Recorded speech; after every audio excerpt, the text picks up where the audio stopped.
Chandrasekhar Azad handing over the baton from Bismillah and Ashfaqullah Khan to Bhagat Singh. And we researched that story. Kamlesh had a huge research on it already. Mine was more emotional. Got to the bottom of it and realized that they were all students. And they kept the pen and picked up the gun. And it was the first armed revolution after the mutiny. So we wrote Young Guns of India. It did not fly when we started narrating it. So we were heartbroken. But Kamlesh, being Kamlesh, went back. And in 3 days back, he returned with a new draft of what we have now called Rang De Basanti, where this whole spirit of the martyrs of the past came into the boys today. And what would they do? Stayed with the script for a while till my dear friend Renzel De Silva walked in. We were both into advertising. We had known each other for so long. And we started talking about it. And Ren took the script.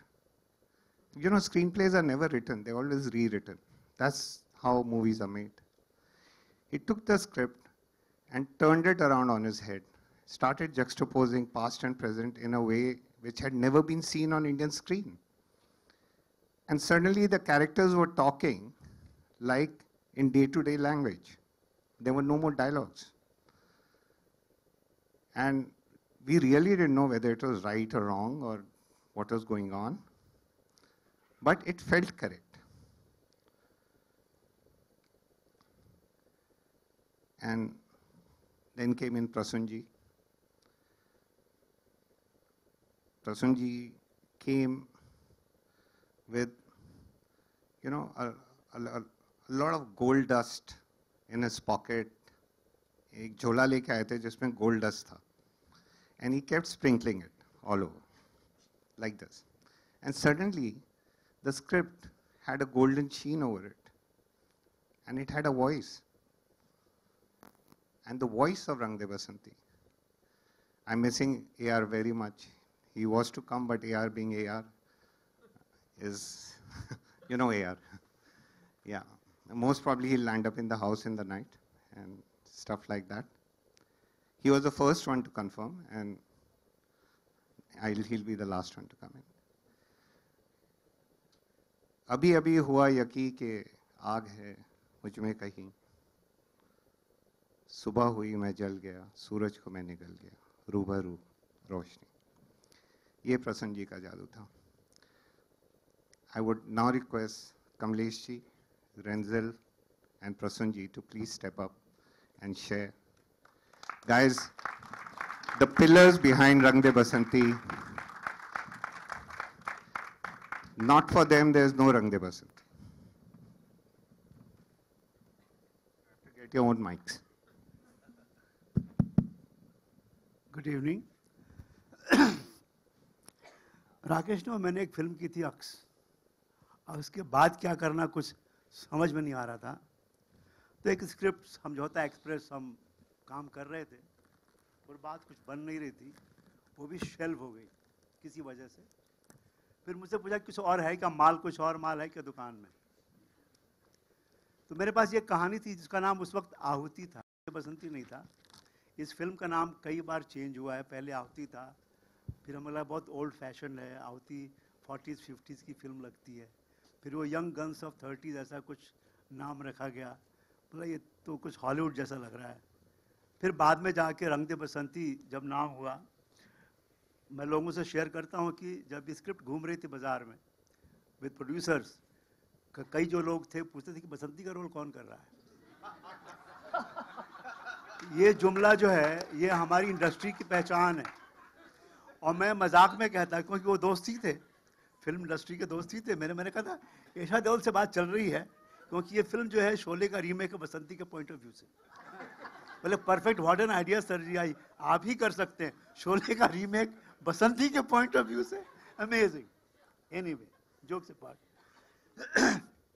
तो वो आवती कहानी जो थी कि भाई अतीत और वर्तमान जो है वो कैसे मिलता है, और उसके पीछे भी एक थोड़ी सी घटना है, मैं शेयर करूं आप लोगों से। शांताराम ने एक फिल्म बनाई थी संत तुकाराम 40s में, और उसमें एक्टर थे विष्णु पंत पगनीस। वो हमेशा संतों का रोल किया करते थे, और वो बहुत बड़ी हिट फिल्म थी। Tukaram was a huge hit, इतनी बड़ी हिट थी कि संत तुकाराम को लोग सच में तुकाराम मानने लगे। लोग उसकी आरती उतारते, पूजा करते, अपने बच्चों को ले आते नाम दिलवाने के लिए, शादी के बाद अपने बेटे बहू को ले जाते। मुश्किल तब हुई जब खुद विष्णुदत्त पगनीस को यकीन हो गया कि वो तुकाराम है। अब उन्होंने घर छोड़ दिया, 20 बच्चे छोड़े, जाके मंदिर में बैठ गए, भजन गाने लगे, फिर फाइनली उनको पागल खाने भेजा गया। तो वो चीज़ मेरे दिमाग में थी कि भाई एक रोल, एक किरदार जो है एक एक्टर के अंदर इतना घुस सकता है कि एक्टर समझे कि वो बन गया एक किरदार तुकाराम। तो वो आइडिया बेसिक वही था वहाँ से, वो तुकाराम फिल्म से, वो जो लाइव थी विष्णुपंत पगनीस की। और वो फिर मैंने इसमें डालने की कोशिश की, कैसे जो एक्टर हैं जो मजाक में ये रोल करने को तैयार होते हैं, और वो मजाक कैसे गंभीर हो जाता है। पिछले 10 साल में, अभी मैं बात कर रहा था वहीदा जी से कि हर साल हम लोग करीब 1000 फिल्में बनाते हैं, 10,000 फिल्में बनी होंगी पिछले 10 साल में कम से कम। और मैं अक्सर पूछता हूँ अपने वर्कशॉप में या बाहर भी सेमिनार में कि भाई एक फिल्म का नाम लीजिए पिछले 10 साल में बनी हुई, जो आज से 10 साल बाद भी आप देखना चाहेंगे, और सिर्फ एक ही नाम आता है, रंग दे बसंती। मुझे ताजुब होता है, इट्स नॉट ए कॉम्प्लीमेंट, ये अफसोस की बात है कि क्या 10,000 फिल्मों में से सिर्फ एक ही फिल्म है जो हम दोबारा देखना चाहेंगे 10 साल के बाद। जहाँ तक मेरा सवाल है, मुझे अभी भी यकीन नहीं होता, क्योंकि जब ये फिल्म हम लोग काम कर रहे थे तो राकेश पूछते कि सर मगर ये फिल्म देखेगा कौन, अगर बन गई तो और रिलीज हुई तो, क्योंकि वो दौर कुछ अलग था, कुछ कुछ होता है, कभी कभी खुशी कभी गम। हमारी फिल्म ऐसा कुछ नहीं था। तो मैंने कहा राकेश यार, अगर इतने बड़े मुल्क में 1 अरब की आबादी में एक लड़का लड़की भी आके मुझे कहता है कि sir thank you sir for giving us रंग दे बसंती, मैं हो गया कामयाब, मुझे और कुछ नहीं चाहिए। I don't want anything else. और ऐसे इत्तेफाक होते हैं जिंदगी में कि आपने कुछ चाहा और इतना ज्यादा मिल जाता है, आपको यकीन नहीं होता। आज भी लड़के लड़कियां 16 साल के, 17 साल के, 15 साल के और आप कहते हैं sir thank you sir for giving रंग दे बसंती। मैंने कहा तुम साले 6 साल के थे पहले जब ये फिल्म बनी थी, तुमने कब देखा? मतलब हमने कई बार देख चुके हैं। मुझे लगता है कि ये फिल्म जो है ये सिर्फ एक पीढ़ी के लिए नहीं थी, ये हमेशा के लिए है। आगे जब भी हिंदुस्तान जवान होगा, रंग दे बसंती उस मकाम में उनके साथ सामने होगी, वो इस फिल्म को याद करेगा। ये हिंदुस्तान की जवानी की फिल्म है, आज भी उतनी ही रेलेवेंट है जितनी तब थी 10 साल पहले। और मुझे लगता है जैसे हालात हैं मुल्क में, आज से 10 साल बाद भी ये उतनी ही रेलेवेंट रहेगी। Thank you.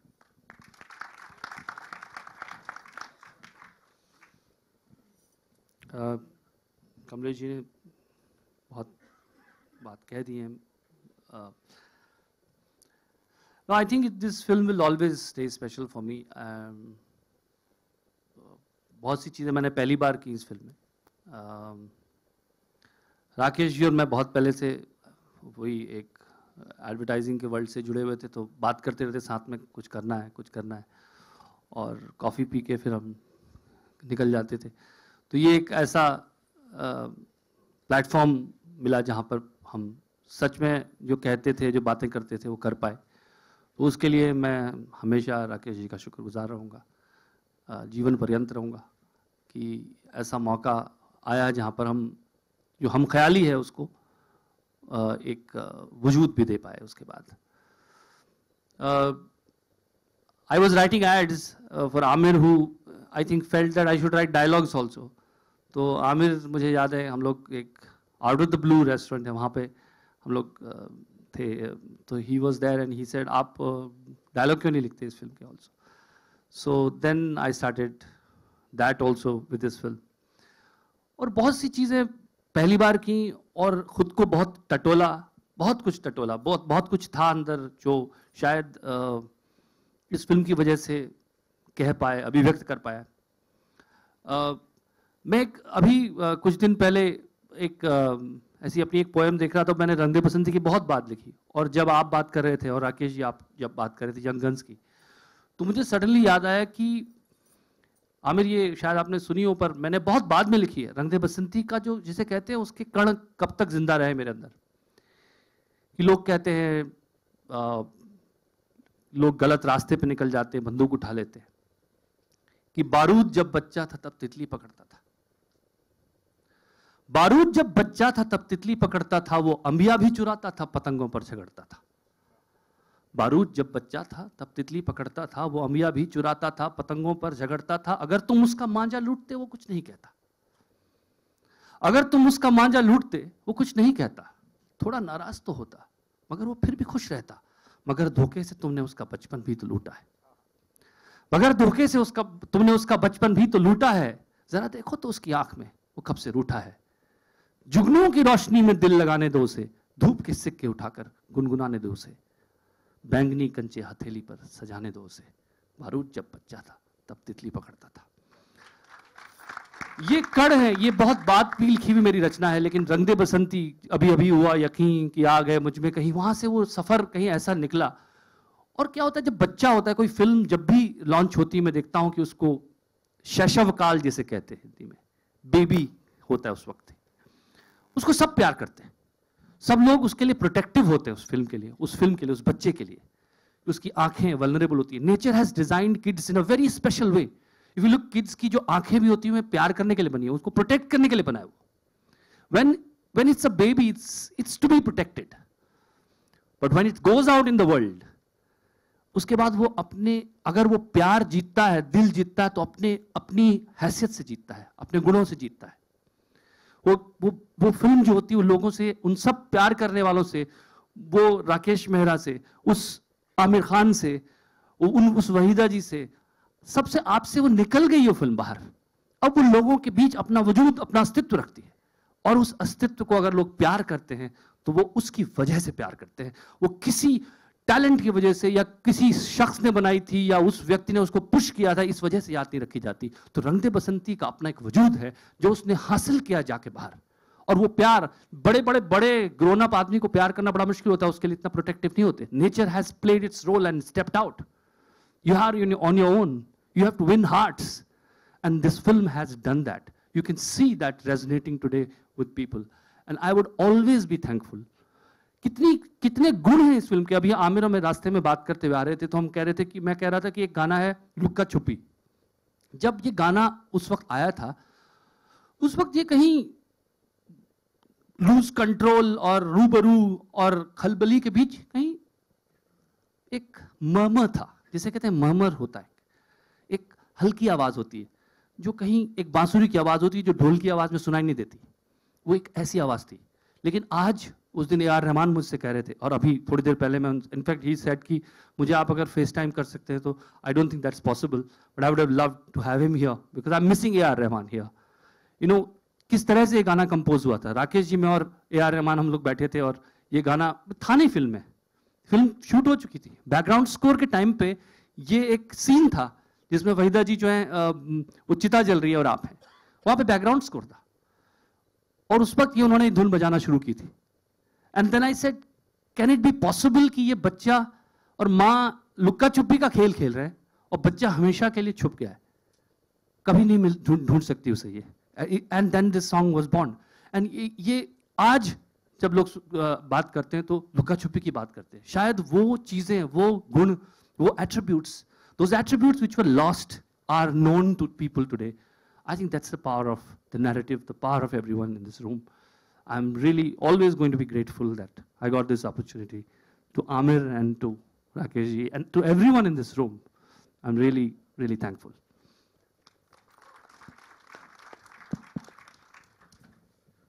You know, I think in my flat, there is one room with a poster of Rang De Basanti.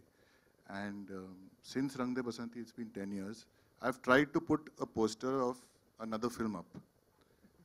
You know, I've tried to summon that courage to put it up. And I've even gone halfway, like I've gone halfway and put it like, you know, looked at two posters together and I said, nahi yaar. You know, somehow I can't put another poster up in my house near Rang De Basanti. And I don't know why it's not a logical thing, it's just an emotional reaction. It has helped me, it has helped, I think, writers. Every time a producer, every time a client says, no, the Indian audience doesn't understand. You say, no, see, Rang De Basanti, complex film, complex screenplay, they understood. And suddenly that room goes quiet and you can sell another idea. You can be braver, you can be more courageous. You can have a lot of people in the room suddenly come to your side of the table. And it takes a very special film, I think, to break through very thick walls and very high walls that people have about what the Indian audience can take as an idea. I was directing Omji somewhere in a film, and suddenly we stopped making the film and we started talking about Rang De Basanti because he said, matlab, ye film nikal gaya. You were very lucky. Go back to that film, look at it again, and just think how the hell this film worked. So I went back and I started getting really scared halfway through the film. Because just think about this film's premise.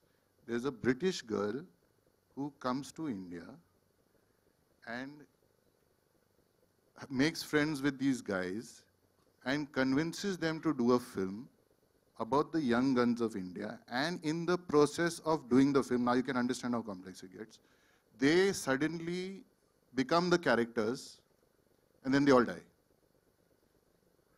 This is by no means a formula for any successful film ever in this country. It is a sure blueprint for doom. And yet this film, resonates and stays in the popular culture and, makes us all meet on a day like this. And I can only think that, we shouldn't congratulate ourselves too much. I think there's some divine force that has smiled down on us. No matter what we are still human.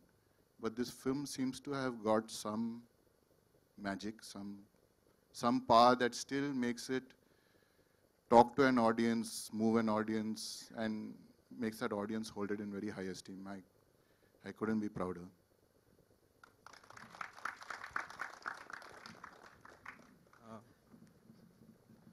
So carrying on, सुबह लता दीदी से बात हुई थी and she is in Poona and उन्होंने कहा कि मेरा आशीर्वाद आपके साथ है और आप सबके साथ है और मेरे को तो बहुत अच्छी लगी थी रंग दे बसंती तो लुका छुपी की बात हुई थी and we were going to record and we very keen that Lata ji sings a song और 2-3 बार हुआ था हो नहीं पा रही थी बात कुछ बन नहीं रही थी एक साल से हम सोच रहे थे ऐसा कुछ होगा and then out of the blue I again called her and she said हाँ बेटा कैसा है गाना तो भिजवा दो मेरे को मुझे तो मैंने कहा वो तो आप रहमान साहब को जानती हूँ वो तो बनते बनते बनेगा और ये लिखते लिखते लिखेंगे और मैंने शूट कर लिया अच्छा है ऐसा भी होता है आजकल ऐसा होता है so we had a recording on the 15th of November I remember and she said can I मैं कुछ 9 तारीख या 10 तारीख को मुझे चेन्नई आना है I thought she must be having something and she came on the 9th or 10th I don't remember and then every day she would come to the studio and start rehearsing the song I would like this to sink in. Lata Mangeshkar would come to the studio every day and rehearse the song. For 4 days she rehearsed. तो अब हमें आदत नहीं है. Singers come and they walk out. मतलब before we know the song is over. No aspirations to them, but आदत नहीं है हमें, आता नहीं है. तो अंदर से हो रहा है ये बहुत अच्छा भी लग रहा है और ये हो क्या रहा है और फिर ये सब एंड फाइनली उनकी रहमान साहब से बात हुई and she stood at the mic we were in the room and उनकी चोटी तो ज़मीन तक थी and she was standing there we kept some flowers, bottle of water and a chair for her. For 8 hours, she sang the song. And for 8 hours, she stood there. So, no wonder a film like, things like this happen. So, a big one for Lata ji, who is not here, guys.